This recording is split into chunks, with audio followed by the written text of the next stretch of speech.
तो आपको मालूम है कि यूजीसी एक्ट में जो संशोधन हुआ है उसको लेके आज देश में बवाल मचा हुआ है।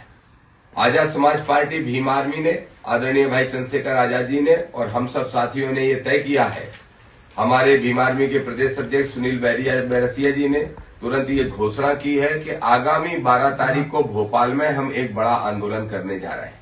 यूजीसी एक्ट में जो परिवर्तन आए हैं हम उसके पक्ष में हैं।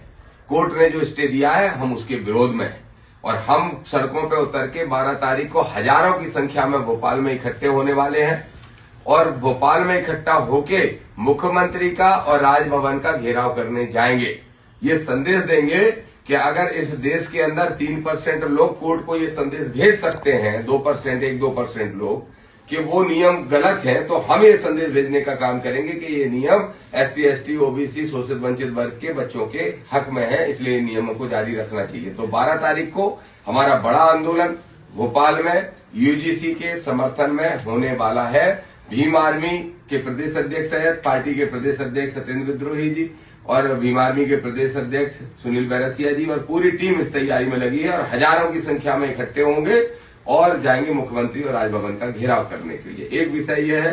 दूसरा, मैं ये स्पष्ट तौर पर कहना चाहता हूं, आपने दिग्विजय सिंह के बेटे जयवर्धन का बयान सुना होगा, किसी ने वीडियो रिकॉर्ड कर लिया, वो भी यूजीसी के बिल का विरोध कर रहे हैं। यूजीसी का विरोध मैं स्पष्ट तौर पर कह दूं, बीजेपी के नेता सुन लें, कांग्रेस के नेता सुन लें, जो भी राजनीतिक दलों में है सुन लें, यूजीसी का विरोध यूजीसी का नहीं ओबीसी का विरोध है।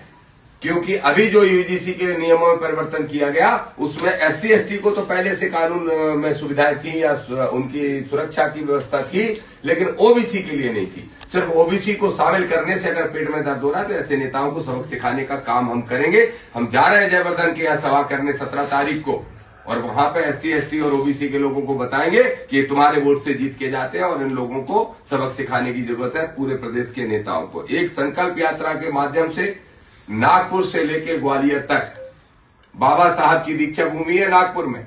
नागपुर हम गए थे 27 तारीख को, बड़ा अच्छा कार्यक्रम वहां साथियों ने करवाया, महाराष्ट्र के लोगों ने, और रास्ते भर सवाल करते करते फिर हम भोपाल पहुंचे और मुख्यमंत्री का घेराव करने जा रहे थे। और ये हमने मुख्यमंत्री के नाम से वहां पे डीसीपी को ज्ञापन सौंपा है कि हर हाल में ग्वालियर हाईकोर्ट में 14 मार्च के पहले मोहन यादव की सरकार स्टेच्यू को लगवा दे, नहीं तो हम लगाने का काम करेंगे। उस संकल्प यात्रा का दूसरा चरण 14 तारीख को भोपाल से शुरू हो रहा है और ये अगले 14 तक, मतलब अप्रैल 14 तक चलेगा। लेकिन जो इसमें विशेष बात है, जो इसका आखिरी और निर्णायक चरण होगा वो दतिया से पैदल मार्च के रूप में होगा। दतिया से हम 1 लाख लोगों का हमने लक्ष्य रखा है, अब देखते हैं कितनी संख्या होती है। हम दतिया से पैदल चल के जाएंगे ग्वालियर तक। आपको याद होगा कुछ दिन पहले एक 28 साल का नौजवान लड़का निकला था इस देश के संविधान को तोड़ने, हिंदू हिंदू भाई भाई का नारा देते हुए, धीरेन्द्र शास्त्री जिसका नाम है। हम अब निकल रहे हैं, उसने जो कचरा फैलाया है सांप्रदायिकता का, भेदभाव का, उसको हम साफ करते हुए इस देश को, इस प्रदेश को संविधानवादी भूमि बनाना चाहते हैं। इसलिए उसी तरह की यात्रा हम निकालेंगे, लेकिन संविधान की रक्षा के लिए 15 मार्च को ग्वालियर पहुंचेंगे और डटकर मुकाबला करेंगे गैर संवैधानिक लोगों का और बाबा साहब की स्टेच्यू लगाने का काम करेंगे। आप सबके लिए बड़ी खबर यही है कि 11 तारीख से 11 मार्च से दतिया से लेके और ग्वालियर तक हम पैदल यात्रा करने वाले हैं। ये दोनों विषय के लिए आपको हमने बुलाया था। अब अगर कोई विषय हो तो